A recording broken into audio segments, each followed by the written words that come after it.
إن الحمد لله نحمده ونستعينه ونستغفره ونعوذ بالله من شرور أنفسنا ومن سيئات أعمالنا من يهده الله فلا مضل له ومن يضلله فلا هادي له ونشهد أن لا إله إلا الله وحده لا شريك له ونشهد أن محمدا عبده ورسوله أما بعد فإن أصدق الحديث كتاب الله وخير الهدي هدي محمد صلى الله عليه وسلم وشر الأمور محدثاتها وكل محدثة بدعة وكل بدعة ضلالة وكل ضلالة في النار.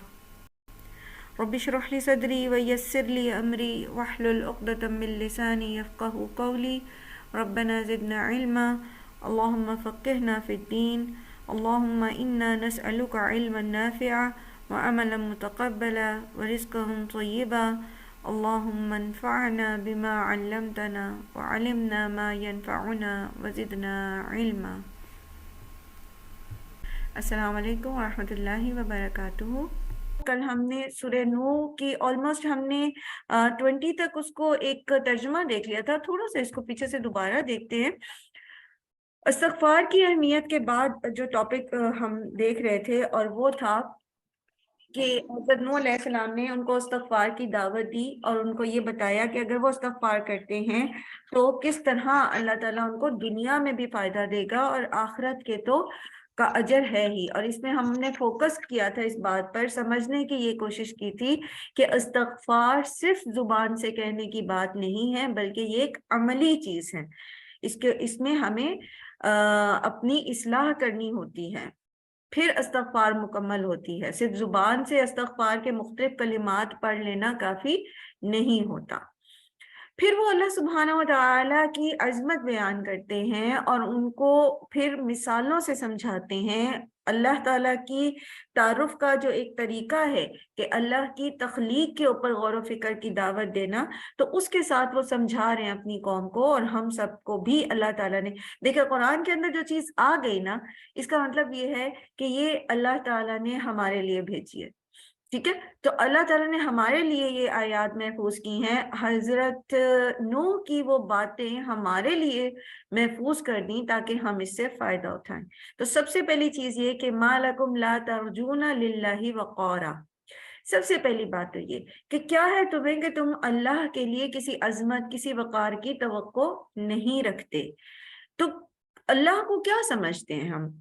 ٹھیک ہے, ہم نوح علیہ السلام کی قوم کی بات نہیں کر رہے, ہم اپنی بات کرتے. ہم جو کہتے ہیں آمنت باللہ, تو ہم اللہ کو کیا سمجھتے ہیں, اللہ تعالیٰ کو کس طرح سمجھتے ہیں, اللہ تعالیٰ کے بارے میں ہمارے کیا گمان ہیں, اور اللہ تعالیٰ کی ہمیں کتنی معرفت ہے.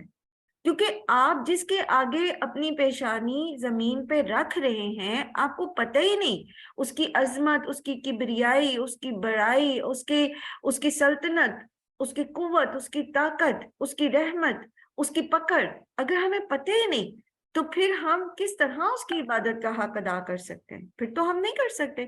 جب آپ کو کسی کی عظمت کا ہی نہیں پتا, جب آپ کو کسی کے عہدے دنیاوی طور پر بھی, میں مثال دی تھی جیسے اس میں حسنہ بھی ہم پڑھے تھے تو اس میں بھی میں نے یہ مثال دی تھی سب سے آغاز میں, کہ جب آپ کے سامنے دنیا میں کوئی شخص بیٹھا ہو اور آپ اپیرنٹلی اس کی بظاہر دیکھ کے صرف اس کو ایڈمائر کر سکتے ہیں, چلیں تھوڑی سی اس کو رسپیکٹ دے دیتے ہیں جو بھی آپ ایک انسان ہونے کے ناطے دیتے ہیں, لیکن جب آپ کو پتہ چلتا ہے کہ اس کے اندر یہ بھی خوبی ہے, اس کے اندر یہ بھی خوبی ہے, یہ اتنا ہمبل ہے, یہ اتنا خدا ترس آدمی ہے, اس کے پاس یہ بھی ڈگری ہے, وہ بھی ڈگری ہے, اس کے پاس یہ عہدہ ہے, یہ ہے وہ ہے, تو پھر کیا ہوتا ہے جیسے جیسے اس کے بارے میں ہم جانتے چلے جاتے ہیں اس کی رسپیکٹ ہمارے اندر بڑھتی چلی جاتی ہے. ایسے ہی ہوتا ہے نا. تو جس کے بارے میں ہم جانیں گے تبھی تو ہم پھر پراپرلی جو ہے وہ کام کر سکیں گے. تو اللہ سبحانہ و تعالیٰ کے بارے میں جب ہم جانتے ہی نہیں ہوں گے, اللہ سبحانہ تعالیٰ کی جب ہمیں معرفت ہی نہیں ہوگی, جب ہمیں اللہ تعالیٰ کا تعارف ہی نہیں ہوگا, تو پھر ہم اللہ سبحانہ و تعالیٰ سے کی نہ تو رحمت کو صحیح سمجھ سکیں گے, نہ ہم اس کی پکڑ کے خوف رکھیں گے, نہ ہم اس کی بڑائی کو جانیں گے, نہ ہم اس کی تسبیح بیان کر سکتے ہیں, نہ ہم اس کی عبادت کر سکتے ہیں, نہ ہم نافرمانی سے بچ سکتے ہیں اس کی, اور نہ ہم اس کی فرما برداری کر سکتے ہیں. تو بہت ضروری ہے کہ پہلے ہم پہچانے اپنے رب کو. پھر اللہ کا تعارف کراتے ہوئے حضرت نوح علیہ السلام ان کو کائنات کی طرف اور ان کی اپنی ذات کی طرف جو ہے وہ متوجہ کر رہے ہیں. سب سے پہلے ان کی اپنی ذات کی طرف کہ وَقَدْ خَلَقَكُمْ أَطْوَارًا، اور تحقیق اس نے پیدا کیا تمہیں مختلف مرحلوں میں. اس سے ہمیں ایک بات پتہ چلتی ہے کہ قوم نوح جو تھی وہ اللہ کو مانتی تھی. ٹھیک ہے، یہاں پر اللہ کا ایز اے معبود جو ہے وہ پہلا تعارف نہیں کرایا گیا کہ تمہارا معبود جو ہے وہ اللہ ہے. یعنی وہ اللہ تعالیٰ کو معبود مانتے تھے لیکن وہ اللہ کے ساتھ شرک کرتے تھے، جیسے مشرکین مکہ کا شرک تھا. ٹھیک ہے، تو ان کو اب اللہ چونکہ وہ مانتے ہیں کہ ان کو پیدا کرنے والا اللہ ہی ہے. ٹھیک ہے، تو پھر اللہ کی اس جو اللہ کا خالق ہونا ہے اس طرف ان کی توجہ دلائی جا رہی ہے کہ اللہ تعالیٰ نے تمہیں بھی تو مختلف مراحل میں سے گزار کے پیدا کیا ہے، تمہاری حقیقت کیا تھی. اور قرآن کریم میں اللہ تعالیٰ نے بارہا اس چیز کی طرف ہماری توجہ دلائی ہے کہ انسان اپنی پیدائش پہ غور کر لے تو وہ اپنے رب کو پہچان سکتا ہے. کیا ہوتی ہے حقیقت ایک انسان کی؟ ایک جو منی کا ایک قطرہ تو بڑا ہوتا ہے، اس کے اندر بھی جو ہے وہ لاکھوں سپرم ہوتے ہیں. ایک سپرم، ایک اوون، کیا ہو اگر اللہ نہ چاہے تو وہ نہیں میٹنگ ہوتی ان کی، اور نہیں جو ہے وہ زائگوٹ بنتا، اور نہیں آگے جو ہے وہ فیٹس بنتا. اللہ چاہے تو بن جائے، اللہ چاہے تو نہ بنے. ہے کسی کے اختیار میں کہ کوئی اس طرح سے کوئی کر سکے؟ یہ جو سائنٹیفکلی اب ترقی ہو گئی ہے سائنس کی، اور لوگ جو ہے اس پہ ریسرچ کر رہے ہیں اور کوشش کر رہے ہیں، وہ بھی تب کامیاب ہوتے ہیں جب اللہ کا اذن ہوتا ہے. اگر اللہ کا اذن نہ ہو تو کوئی بھی کچھ نہیں کر سکتا. وہ کہیں گے، وہ آپ سے زیادہ یہ کہیں گے کہ جی پروسیس میں کوئی مسٹیک ہوگی اور یہ کام نہیں ہوا، یا یہ کہ یہ ہم نے کرنے کی کوشش کی لیکن ہم کر نہیں سکے. کیوں نہیں کر سکے؟ کیونکہ اللہ کا اذن نہیں تھا. اللہ کا اذن ہوگا تو وہ اس کو کر پائیں گے، سائنٹیفکلی اس کام کو. ٹھیک ہے، تو پیدائش کے تخلیق کا اور پیدائش کا پورا اختیار اللہ سبحانہ تعالیٰ کے پاس. پھر یہ کہ اس میں اتوار کا ذکر کیا گیا، مختلف مرحلوں میں اللہ تعالیٰ نے تمہیں مختلف مراحل میں سے گزار کر پیدا کیا. پہلا مرحلہ مکمل ہوا جیسے ابھی میں نے آپ سے عرض کی. اس کے بعد کیا ہوا؟ پھر آپ کو پتا ہے کہ تھوڑا جو ہے وہ جیسے قرآن کریم میں بھی ہم نے پڑھا کہ پہلے علقہ، پھر مضغہ، پھر عظامہ، اس طرح کر کے گریجولی جو ہے وہ مختلف سٹیپس میں جو ہے وہ بچہ بنتا ہے. اور پھر اللہ تعالیٰ نے قرآن کریم میں فرمایا ثم السبیل یسرا، پھر اس کا راستہ بھی اللہ تعالیٰ نے آسان کر دیا، پھر اس کو ماں کے پیٹ سے باہر بھی لانے کا راستہ آسان کر دیا. اور اگر یہاں پر جیسے یہ گویا ان کو تنبیہاً بتایا جا رہا ہے کہ وَقَدْ خَلَقَكُمْ أَطْوَارًا، تم اپنے رب کو پہچانو، اس نے تمہیں مختلف مراحل سے گزار کر دنیا میں بھیجا ہے. تم جیسے قرآن کریم میں آتا ہے نا، سورہ یاسین میں آپ پڑھتے کہ انسان جو ہے اس کو اللہ تعالیٰ نے نطفے سے پیدا کیا، اور پھر وہ تاڑ اپنے رب کے بارے میں جھگڑنا شروع کر دیا. اس نے رب ہی کا انکار کر دیا، اسی کے بارے میں اپنے فلسفے بیان کرنے شروع کر دیے. تو گویا یہاں پر نوح علیہ السلام جو ہے وہ ایک طرح سے ان کو تنبیہاً کہہ رہے کہ تم تھے کیا؟ تم جو رب کا انکار کر رہے ہو، تم جو رب کے بھیجے ہوئے رسول کی تعلیمات کا انکار کر رہے ہو، تم اپنی حقیقت پہ تو غور کرو. اگر اللہ چاہتا تو تمہیں ماں کے پیٹ میں ہی ختم کر دیتا. اگر اللہ چاہتا اللہ تمہیں پیدا ہی نہ کرتا، تمہیں انسان کا قالب ہی نہ دیتا، تم کسی کوئی جانور یا کسی اور حیثیت میں پیدا کر دیتا اللہ تعالیٰ. اللہ نے چاہا تو تمہیں انسان پیدا کیا. اللہ چاہتا تو تمہیں معذور پیدا کر دیتا، تمہیں آنکھیں نہ دیتا، تمہارے ہاتھ نہ بنے ہوتے، تمہارے پیر نہ ہوتے. تو اللہ کا احسان مانو، پھر پیچھے چل جائے ما لکم لا ترجون للہ وقارا میں. اب اللہ کا احسان مانو، اس کی حکم کو مانو، اس کی فرما برداری کرو، کیونکہ وہی ہے جس نے تمہیں پیدا کیا ہے، وہی ہے جس نے تمہیں مختلف مراحل سے پیدا کر کے دنیا میں بھیجا. پھر قرآن کریم میں ہی ہم نے پڑھا کہ اللہ تعالیٰ جب دنیا میں بھیج دیتے ہیں تو مختلف مراحل میں سے اس کو گزارتے ہیں. پہلے وہ بچہ ہوتا ہے، پھر وہ لڑکپن میں جاتا ہے، پھر وہ بڑا ہوتا ہے، جوان ہو جاتا ہے، مضبوط ہو جاتا ہے، اور پھر آہستہ آہستہ پھر وہ بڑھاپے کی طرف جاتا ہے، اور پھر ایسی عمر میں چلا جاتا ہے جس میں وہ ایسا ہو جاتا ہے کہ سب کچھ جاننے کے باوجود جیسے وہ کچھ جانتا ہی نہیں، ارذل العمر جسے کہا جاتا ہے. جب لوگ بھولنا شروع ہو جاتے ہیں باتیں، جب سمجھ نہیں آتی ان کو، اور بالکل بوڑھا جو ہے وہ بچے کی طرح کمزور ہو جاتا ہے۔ تو دنیا میں بھی اللہ ہی نے تمہیں سب کچھ دیا ہے، یہ جوانی، یہ قوت، یہ طاقت، جس پر تم اکڑ کر اسی رب کے بھیجے ہوئے رسول کی نافرمانی کر رہے ہو اور اس کے پیغام کو کنسیڈر نہیں کر رہے ہو، تو تم دیکھو تو صحیح کہ تمہاری اوقات کیا ہے۔ اور جیسے پھر قرآن کریم میں ہم نے پڑھا کہ واقعی تمہارے پاس کوئی اختیار ہے، یا تمہاری ان ہستیوں کے پاس، یہ ود، سوا، یغوث کے پاس کوئی اختیار ہے، تو یہ جو شخص اس وقت موت اور حیات کی کشمکش میں ہے، اس کو واپس لوٹا لاؤ۔ اگر تم ان کے پاس کوئی اختیار ہے تو ان سے کہو کہ اس کو زندہ کر دے۔ اللہ کا حکم آ گیا کہ اس کی موت کا وقت ہے، تمہارے ان ہستیوں کے پاس کوئی اختیار ہے تو بولو ان کو کہ یہ زندہ کر دیں اس کو۔ تو سوچو تو صحیح، تمہاری حیثیت کیا ہے؟ موت آ جائے تو کوئی اس کو واپس نہیں پلٹا سکتا، کیا حیثیت؟ اللہ چاہے تو تمہیں دنیا میں نہ بھیجتا۔ کس بات کی اکڑ ہے؟ کس بات کا تمہیں زوم ہے؟ کس بات کا خیال ہے تمہیں کہ تم اللہ کی نافرمانی کے اوپر ڈھیٹ بنے ہوئے ہو؟ اللہ کی نافرمانی کے اوپر تم وہ جسے کہتے ہیں نا کہ راضی ہو گئے ہو، تم نے اس چیز پر خوش ہو، تمہیں خوف نہیں آتا۔ پھر دیگر اللہ تعالیٰ کی مخلوقات کی طرف، اللہ کی عظمت کا تعارف۔ الم تروا کیف خلق اللہ سبع سماوات طباقا، کیا نہیں تم نے دیکھا کس طرح پیدا کیا اللہ نے 7 آسمانوں کو اوپر تلے؟ اور یہ وہ دور ہے جہاں پر کسی نے، لوگ جو ہیں ان کو صرف آسمان دنیا نظر آتا ہے، ستارے ٹمٹماتے نظر آتے تھے، سورج اور چاند اور ستاروں کو وہ ڈفرینشیٹ کرتے تھے، مختلف ستاروں کو جانتے تھے، بس اتنی اسپیس سائنسز انہیں آتی تھی۔ ان سے کہا جا رہا ہے کہ کیا تم نے دیکھا نہیں کہ کس طرح 7 آسمان اللہ تعالیٰ نے اوپر تلے طباقاً؟ ہم سورہ ملک میں پڑھ کے ہیں کہ طباق کا مطلب کیا ہوتا ہے؟ اوپر نیچے ہموار تہوں میں بنائے ہیں۔ تو ان کے پاس تو سائنٹیفک نالج نہیں تھا، لیکن آج ہمارے پاس تو بہت سائنٹیفک نالج ہے، اور ہم نے سورہ ملک میں اس کو پڑھا بھی اور دیکھا بھی کہ آسمان دنیا ہی کے اندر جو ہے وہ کیا کچھ اللہ تعالیٰ نے تخلیق کر رکھا ہے، اور باقی آسمان تک تو ابھی ہماری ریسرچ پہنچی ہی نہیں ہے۔ تو پھر بھی کیا ہمیں اللہ سے عظمت کی توقع نہیں؟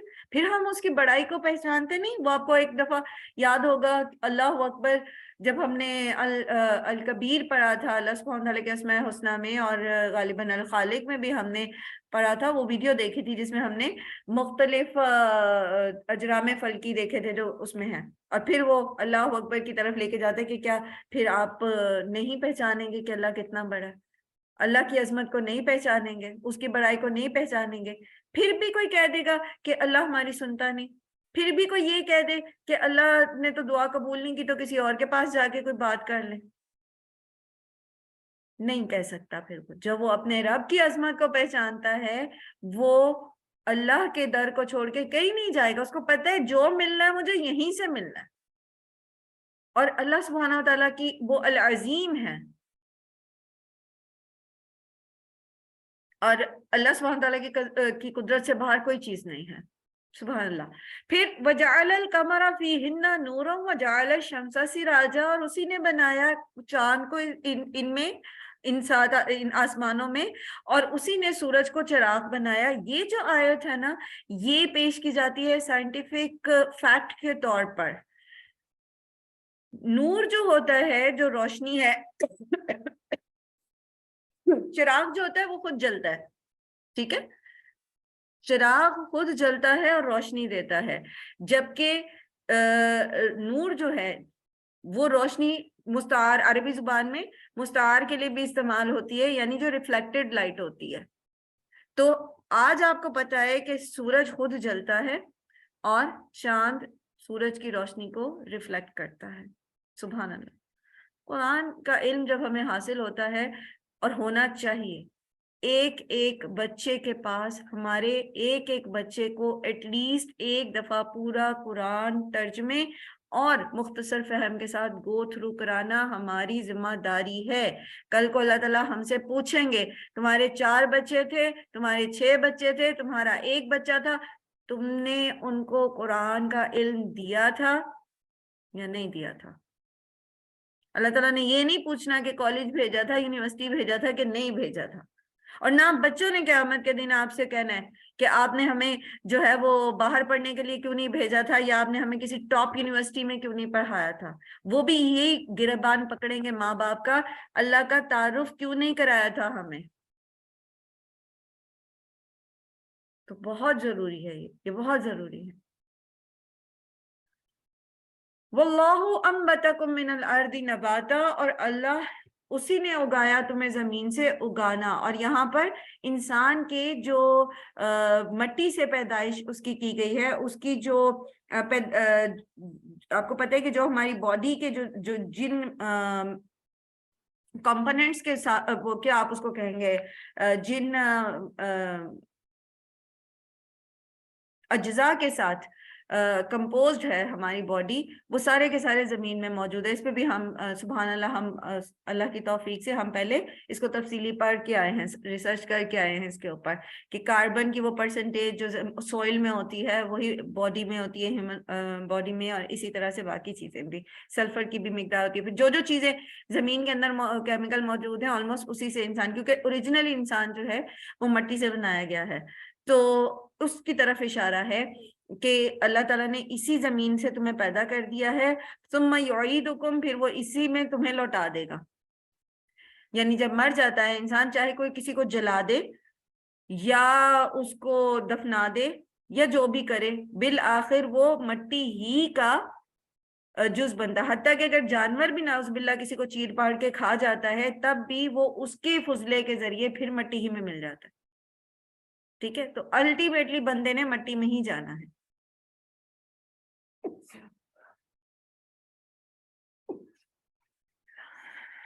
وَيُخْرِجُكُمْ إِخْرَاجًا، اور پھر اسی سے وہ تمہیں نکالے گا، یعنی بعثت بعد از موت، یعنی موت کے بعد کی زندگی کی طرف اشارہ ہے کہ پھر اسی میں سے تمہیں نکال لیا جائے گا۔ اب وہ رب جس کی عظمت کی یہ 7 آسمان اور سورج اور چاند اور انسان کی اپنی پیدائش گواہی دے رہی ہے، اس کے لیے کیا مشکل ہے کہ جس نے تمہیں پہلی دفعہ پیدا کیا ہے وہ تمہیں دوبارہ بھی اٹھا کھڑا کرے، اور پھر وہ تم سے پوچھے کہ جو کچھ میں نے تمہیں دیا تھا تم نے اس کے ساتھ کیا کیا۔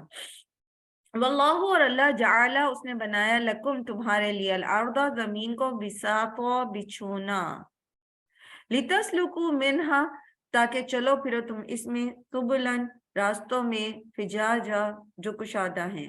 اور سورہ ملک میں ہم نے اس میں تفصیل سے پڑھا تھا کہ کس طرح اللہ سبحانہ وتعالیٰ نے زمین کو ہمارے لیے مطیع کر دیا، ذلول کر دیا، کہ ہم اس آگ کے گولے کے اوپر بھی اتنے اطمینان کے ساتھ چلتے پھرتے ہیں۔ خاص طور پر یہاں پر جو راستے ہیں، کشادہ راستے، ان کو بھی ایک نعمت کے طور پر، اللہ کی ایک نشانی کے طور پر دکھایا گیا۔ اور خاص طور پر آپ دیکھیں کہ پہاڑی علاقوں میں قدرتی جو راستے ہوتے ہیں، اور وہ کیسے بنے ہوئے ہوتے ہیں کہ آپ کی سڑکیں جہاں نہیں پہنچتی، وہ قدرتی راستے آپ کو وہاں تک لے جاتے ہیں۔ سبحان اللہ۔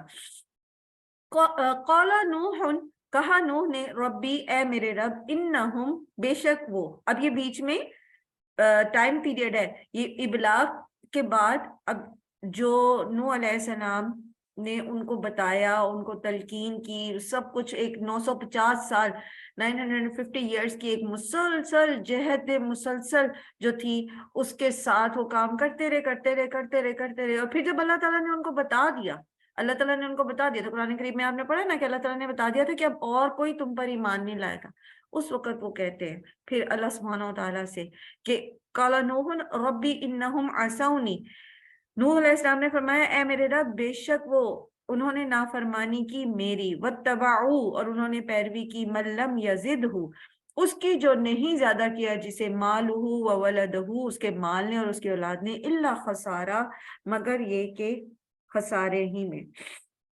جو سردار تھے قوم کے، ان قوموں نے ان لوگوں نے اپنی طاقت کے بلبوتے، اور پہلے زمانے میں طاقت کے 2 ذرائع ہوتے تھے، ایک مال اور ایک بیٹے۔ ٹھیک ہے، جیسے ہم نے پہلے بھی پڑھا نا کہ مین پاور جو تھی وہ ضروری تھی، مین پاور جو تھی وہ کسی کی بھی طاقت کا اظہار تھی، تو جس کے پاس یہ 2 نعمتیں ہوتی تھیں وہ اس کی بہت بڑی آزمائش تھی۔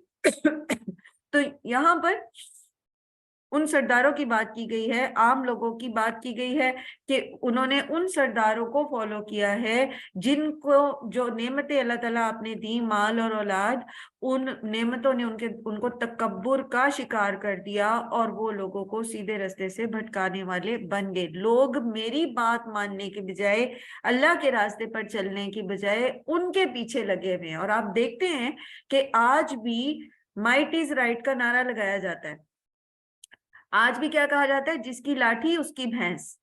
حق کو ماننے کی بجائے اس طرح کی فلسفے شیطان نے ہمارے اندر جو ہے وہ رائج کر دیے ہیں کہ ہم ظاہری ڈنڈے سے تو ڈرتے ہیں لیکن اللہ کی پکڑ سے نہیں ڈرتے، ہم کیمرے کی آنکھ سے تو ڈرتے ہیں لیکن اللہ کی پکڑ سے نہیں ڈرتے۔ اس کی وجہ یہی ہے کہ ہمارا پورا کا پورا فوکس جو ہوتا ہے وہ اپنی دنیا کو سیو کرنا ہوتا ہے، آخرت کو تو ہم مانتے جانتے نہیں ہے نا۔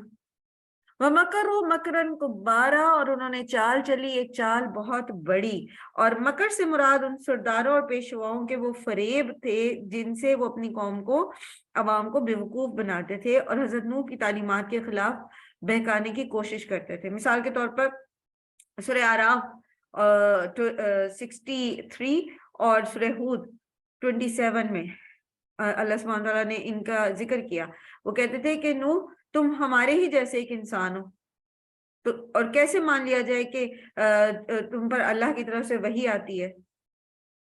اپنی قوم کو کہتے تھے نوح تم ہی جیسا ایک انسان ہے، کیسے مانے، ہم کس طرح مانے کہ اس پہ وحی آتی ہے؟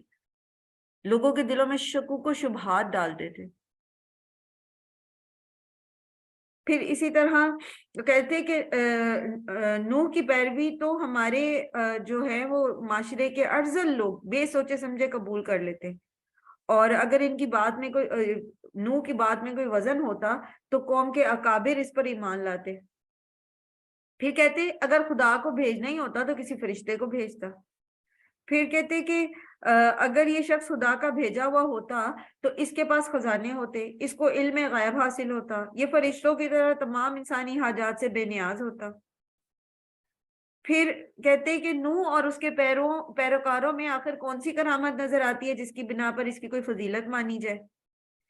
پھر کہتے کہ یہ شخص دراصل تم پر اپنی سرداری جمانا چاہتا ہے۔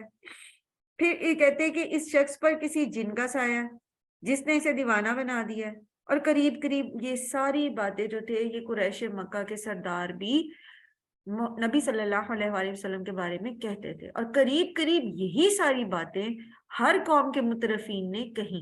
اب اس کے پیچھے سائیکی کیا ہے، اس کے پیچھے کیا نفسیات کا علامت ہے، لوگوں کو کیوں نبی کی باتوں سے دور کیا جاتا ہے، کیوں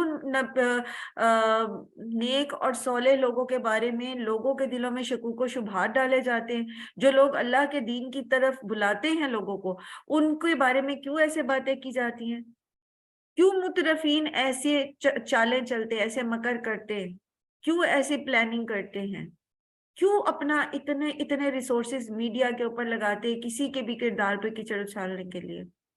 اس کی وجہ یہ ہے کہ اگر لوگوں کو حق پتہ لگ گیا تو سب سے پہلے جو چیز ہوگی وہ ان کی کرسی چھینی جائے گی، ان کی سرداری چلی جائے گی، کیونکہ انہوں نے اپنی سرداریاں قائم کرنے کے لیے جھوٹ مکر فریب کے بڑے بڑے جال پھیلائے ہوتے کہ لوگ ان کی باندی بن کے رہیں۔ اور جب لوگوں کو اپنے حقوق کا پتہ چل جائے گا، جب لوگوں کو صحیح بات پتہ لگ جائے گی تو پھر ان کی غلامی کون کرے گا؟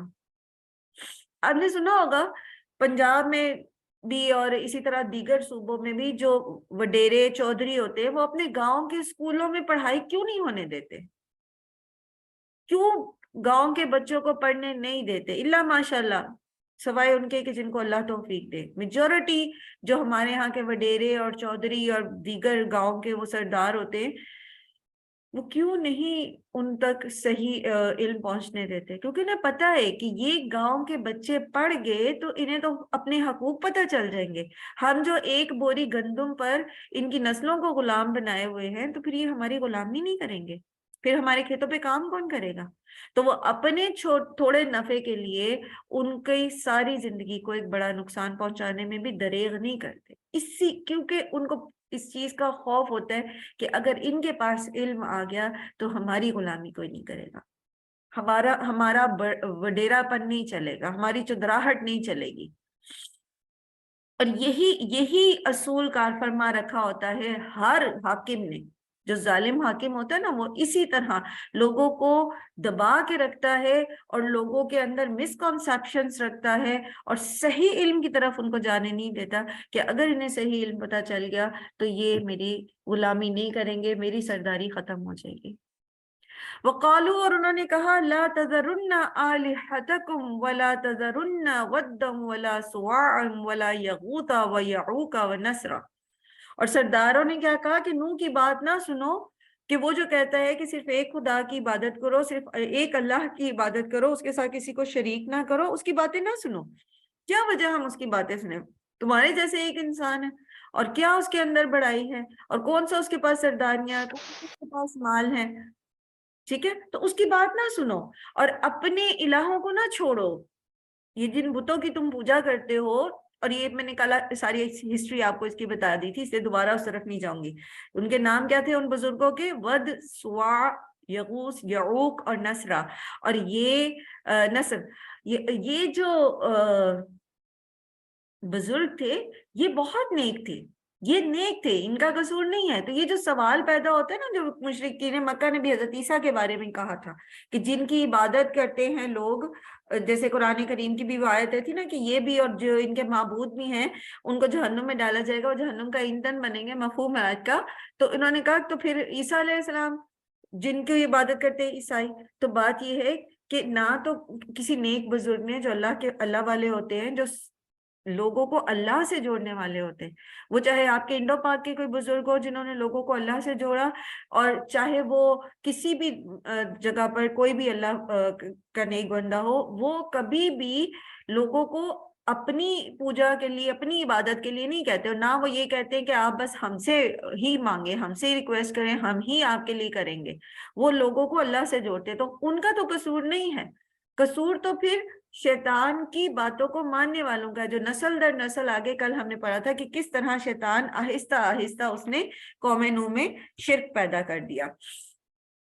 وَقَدْ أَضَلُّوا كَثِيرًا وَلَا تَزِدِ الظَّالِمِينَ إِلَّا ضَلَالًا. اور تحقیق انہوں نے بھٹکا دیا ہے کثیر تعداد کو, قوم کی کثیر تعداد ان کے پیچھے لگی ہوئی ہے. وَلَا تَزِدِ الظَّالِمِينَ, اور نہ تو زیادہ کر ظالموں کو مگر یہ کہ گمراہی میں. اچھا, اب پہلی بات تو یہ کہ کثیر تعداد جو ہے, ہم نے پیچھے بھی قرآن کریم میں پڑھا تھا اور یہ اصول اخذ کیا تھا, جہاں اللہ سبحانہ وتعالیٰ نے قرآن کریم میں بارہا فرمایا کہ اکثرہم لا یاقلون, اکثرہم لا یعلمون, اکثریت جو ہے وہ سیدھے رستے پر نہیں ہوتی. ایک جگہ ہم نے قرآن کریم میں پڑھا تھا کہ اگر آپ اکثریت کو فالو کریں گے تو آپ سیدھے رستے سے ہٹ جائیں گے. یہ اکثریت جو ہے یہ بھٹک کیوں جاتی ہے, اس کی وجہ کیا ہے؟ اس کی وجہ یہ ہے کہ عام طور پر جو لوگ کمفرٹ زون میں رہنا چاہتے ہیں, جو مشکل برداشت نہیں کر سکتے, وہ اسی راہ کے اوپر رہنا چاہتے ہیں جو گو وتھ فلو آسان ہوتا ہے نا, تو جو سب کر رہے ہیں بس وہ کرتے چلے جائیں. دریا کے بہاؤ کے الٹی سمت تیرنا مشکل ہوتا ہے, لیکن جدھر کو پانی بہ رہا ہے ادھر تو انسان نے صرف اپنے آپ کو بیلنس کرنا ہوتا ہے, باقی تو وہ بہا کے لے جاتے اپنے ساتھ خود ہی آگے. جیسے آپ اگر کسی رش والی جگہ پر ہیں تو جس طرف سب جا رہے ہیں آپ بھی گھسٹتے گھسٹتے چلے جائیں گے آگے, لیکن اگر آپ اس رش کے مخالف جانا چاہتے ہیں تو آپ کے لیے بہت مشکل ہو جائے گی, ہو سکتا ہے پیروں میں ہی کچھ لے جائیں. ٹھیک ہے, تو آسانی پسند جو ہوتے ہیں نا, کیا اس کو بولتے ہیں ہم؟ سہل پسند. جو لوگ سہل پسند ہوتے ہیں, نمبر ایک, وہ پھر اسی ڈگر پہ چلتے رہتے ہیں جو آسان ہوتی ہے, جو جس طرف سب لگے ہوئے. دوسرا, جو متعصب ہوتے ہیں, جن کے کانوں پر اور آنکھوں پر تعصب کی پٹیاں چڑھی ہوتی ہیں, وہ صرف اپنے آپ کو, اپنی بات کو, اپنے لیڈر کی بات کو ہی اہمیت دیتے ہیں اور کہتے ہیں باقی ہمیں کسی کی پرواہ نہیں. تعصب, میں ٹھیک ہوں, میں ٹھیک ہوں, میرا لیڈر ٹھیک ہے اور باقی کوئی درست نہیں ہے. تیسری چیز تکبر, بڑائی کا احساس. میں کیوں مانوں جی اس کی بات, یہ کیوں نہیں میری بات مان لیتے, یا مجھے ایک پرواہ نہیں ہے. اور عموماً یہ جو ایک طریقہ رہا ہے وہ یہ رہا ہے کہ انبیاء کرام کی دعوت پر سب سے پہلے غربا نے لبیکا. خود نبی صلی اللہ علیہ وآلہ وسلم کی بھی دعوت پہلے غلاموں میں عام ہوئی، کیونکہ اچھی بات جو تھی وہ ان کے حقوق کا ان کو پتا چلا. ان کو پتا چلا کہ وہ جانور نہیں ہے بلکہ وہ انسان ہے اور اللہ تعالیٰ کو ان کی پرواہ ہے، تو وہ اس چیز کو مان جاتے ہیں. اکثریت ان 3 وجوہات کی بنا پر بھٹکنے کو پریفر کرتی ہے. اور یہ اگر ہم ان تینوں باتوں کو پھر سے اکٹھا کریں تو اس کے پیچھے ایک ہی چیز نکلتی ہے، اور وہ ہوتی ہے دنیا کی طلب، دنیا پرستی. آخرت کی ان کو پرواہ نہیں ہوتی. تو جن کو آخرت کی پرواہ ہوتی ہے وہ سب سے پہلے حق بات کو پہچاننے کی کوشش کرتے ہیں کہ بات صحیح کون سی ہے، اور پھر وہ اس کو پکڑ لیتے ہیں، اور پھر وہ پرواہ نہیں کرتے، پھر وہ اس کے اوپر استقامت اختیار کرتے ہیں. پھر نوح علیہ السلام کہتے ہیں وَلَا تَزِدِ الظَّالِمِينَ إِلَّا ضَلَالًا، اور نہ تو زیادہ کر ظالموں کو مگر گمراہی میں. اور جیسے کہ ہم پہلے پڑھ چکے ہیں کہ نوح علیہ السلام کی یہ بات جو ہے، آپ اس کو بد دعا بھی کہہ سکتے ہیں، لیکن بہرحال یہ جو بات ہے یہ کسی بے صبری کی بنا پہ نہیں تھی، بلکہ یہ اس وقت ان کی زبان سے نکلی جب صدیوں تک وہ تبلیغ کرتے رہے. 950 سال، 950 سال، کتنی صدیاں بنتی ہیں؟ 9 صدیاں. تو اتنے عرصے تک وہ لوگوں کو کیسے بتاتے رہے؟ دن رات، صبح شام، اکیلے میں، اجتماع میں، چپکے زور سے، ہر طرح سائنٹیفک دلائل بھی انہوں نے اپنے لیول کے اس دور کے، زمین اور آسمان پر غور و فکر کرو، اپنی پیدائش پہ غور کرو. مسلسل انہوں نے 950 سال کام کیا. اور پھر جب وہ اپنی قوم سے مایوس ہو چکے تو اس وقت پھر انہوں نے یہ بات کی کہ اللہ تعالیٰ سے کہ اب ان ظالموں کو بس گمراہی میں ہی رکھنا. اور پہلے بھی جیسے میں نے عرض کیا، اللہ تعالیٰ نے بھی بتا دیا تھا ان کو کہ اب اور کوئی ایمان نہیں لائے گا. تو جب کوئی اور ایمان نہیں لائے گا تو پھر ان کو توفیق ہی نہ ہو. جیسے حضرت موسیٰ نے بھی کہا تھا نا فرعون اور اس کی قوم کے لیے کہ پروردگار ان کے مال غارت کر دے اور ان کے دلوں پر ایسی مہر کر دے کہ ایمان نہ لائیں جب تک کہ دردناک عذاب نہ دیکھ لیں. اور اس کے جواب میں پھر اللہ سبحانہ وتعالیٰ نے فرمایا تھا کہ تمہاری دعا قبول کی گئی. سورہ یونس آیت نمبر 88-89. حضرت موسیٰ کی طرح حضرت نوح کی بھی یہ بد دعا جو ہے یہ اسی طرح اللہ سبحانہ وتعالیٰ کے منشا ہی سے تھی، اللہ ہی کے اذن سے تھی.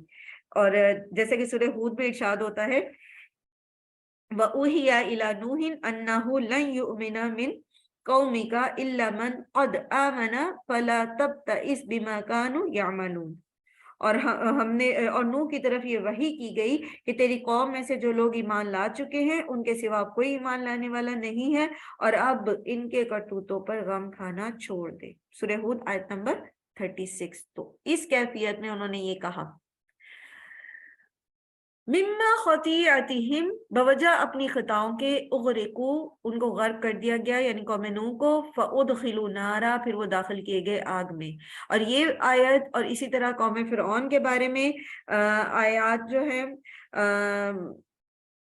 یہ ہمیں یہاں سے عالم برزخ کا عذاب جو ہے ثابت ہوتا ہے. اور بھی صورتوں میں جو ہے اس کا ذکر کیا گیا ہے، جیسے فرعون اور اس کی قوم کا ذکر کیا گیا، جیسے سورہ مومن میں بھی اس کا ہم نے پڑھا، اور اس میں تفصیلاً پھر ہم نے برزخ کے عذاب کے ثبوت کے بارے میں پڑھا تھا کہ ابھی غرق ہو کے یہ مرے ہیں، قیامت قائم نہیں ہوئی، لیکن فَأُدْخِلُوا نَارًا، وہ آگ میں داخل کر دیے گئے ہیں. تو اس کا مطلب ہے کہ عالم برزخ میں ان کو عذاب ہو رہا ہے. جو لوگ عالم برزخ کا انکار کرتے ہیں، قرآن کریم کی یہ آیات جو ہیں اس میں ان کو دلیل کے طور پر پیش کی جاتی ہیں. جو کہتے ہیں نا کہ نہیں قبر میں کوئی عذاب نہیں ہوتا، بس دنیا میں مر گئے اب قیامت والے دن ہی اٹھائے جائیں گے. شیطان نے بڑے فتنے پھیلا رکھے، بڑے جال پھیلا رکھے ہیں. وہ کہیں مطلب چاہتا ہے کہ رکھنا پڑ جائے اور لوگ جو ہیں وہ ان کے عقائد خراب ہو جائیں. تو یہ عقیدہ آخرت میں بگاڑ آ جاتا ہے کہ جی برزخ کی زندگی نہیں ہے.